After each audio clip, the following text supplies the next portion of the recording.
છો? મજામાં? આજે આપણે તુવર બટાકાનું શાક બનાવશું. એકદમ ટેસ્ટી અને એકદમ બહુ જ સરસ મજાનું. તુવરની સિઝન ચાલુ થઈ ગઈ છે તો મેં તુવર લઈ લીધા છે. એક વાટકી ભરીને ફોલીને લઈ લીધા છે, ધોઈ નાખ્યા છે.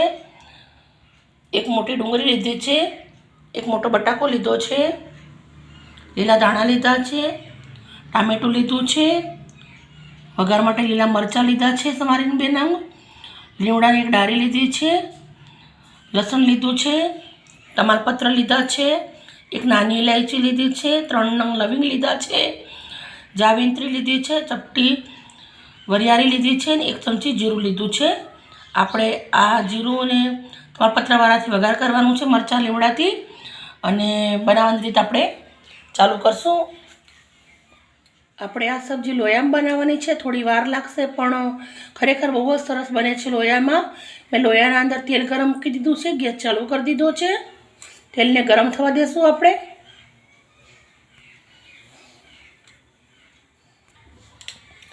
તેલ આપણું ગરમ થઈ ગયું છે. સૂકા મસાલા નાખી દઈશું. 1 ચમચી જેટલી રાઈ નાખું છું. મસાલા સરસ ફૂટી જવા દેશું.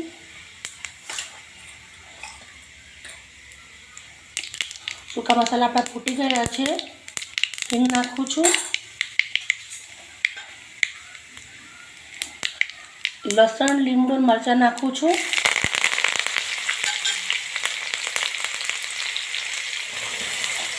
ડુંગળી નાખું છું. લીમડો નાખવાથી શાકના અંદર બહુ સરસ મજાનું શાક બને છે. લીમડો અને વરિયાળીનો આપણે ઉપયોગ કર્યો છે એટલે ગેસ પણ નહીં થાય અને સબ્જી પણ બહુ સરસ બનશે આપણી. ડુંગળી આપણે સરસ મજાની શેકી લેશું.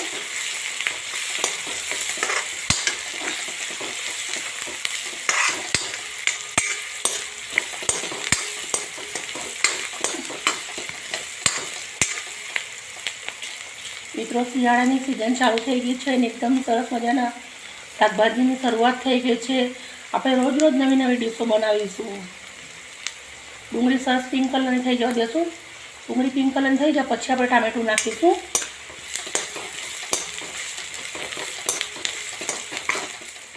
મિત્રો, તમે જોઈ શકો છો ડુંગળી આપણે પિંક કલરની થવા આવી ગઈ છે. આપણે ટામેટું નાખી દઈશું.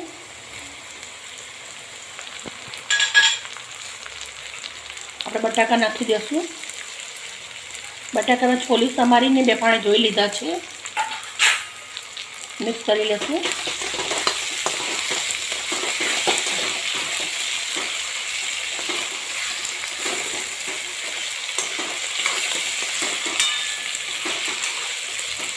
ટામેટું અને બટાકા સરસ ચડી જવા દેવાના છે.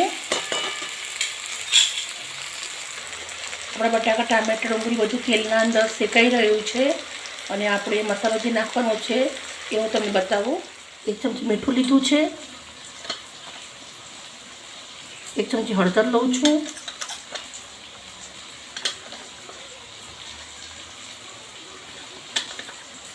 2 ચમચી એટલું લાલ મરચું લઉં છું,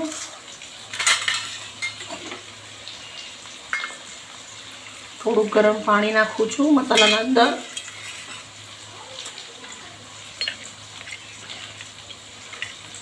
મિક્સ કરી લઉં છું.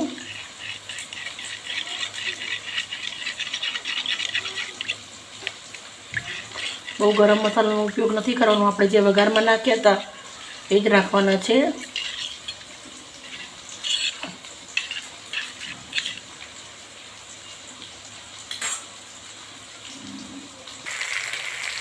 મિત્રો, તમે જોઈ શકો છો તેલના અંદર બહુ સરસ મજાના આપણા શાકભાજી શેકાઈ ગયા છે.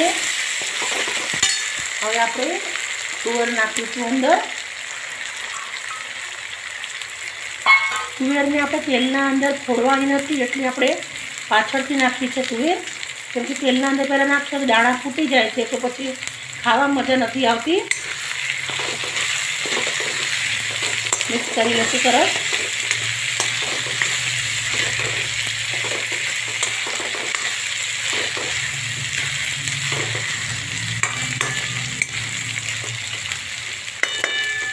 હું આને 2 મિનિટ જેવું હળવા દઉં છું.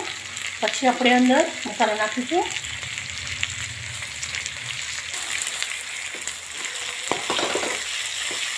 2 મિનિટ જેવું થઈ ગયું છે. હવે આપણે મસાલો રેડીશું અંદર. આ મસાલો વઘારે તો આપણે રેડી દઈશું.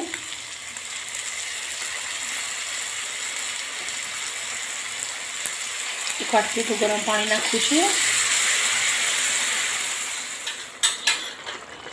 મિત્રો તમે જોઈ શકો છો મસાલો રેડ્યા પછી કેટલો સરસ મજાનું આપણું શાક દેખાઈ રહ્યું છે.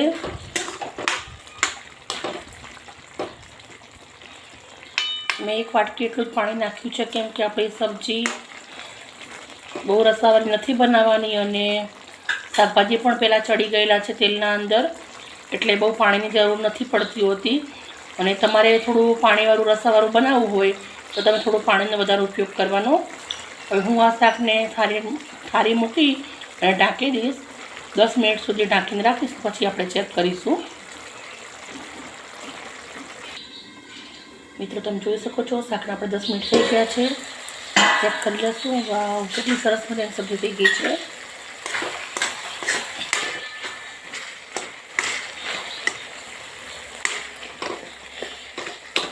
ફટાફટ હું મેશ કરી દઉં છું અંદર.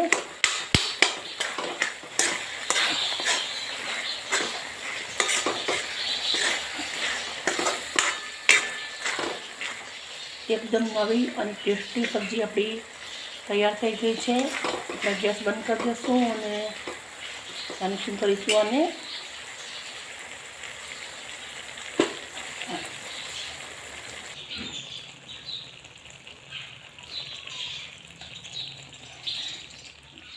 લોયામાંથી સબ્જી હું તાવડીના અંદર કાઢી લઈશ.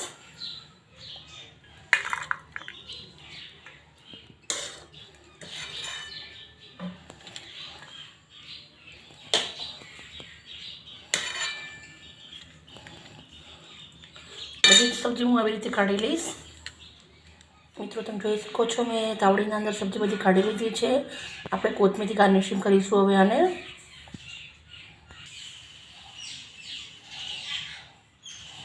સબ્જીનો કલર અને સુગંધ એટલી સરસ મજાની છે તો તે ગાર્નિશિંગ કરવાની જરૂર જ નથી પડતી, પણ હું કોથમીરથી ગાર્નિશિંગ કરું છું.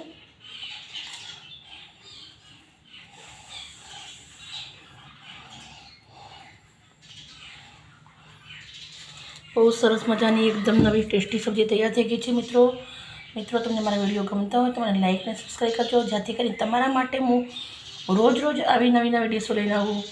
ઓકે મિત્રો, બાય બાય મિત્રો, સી યુ.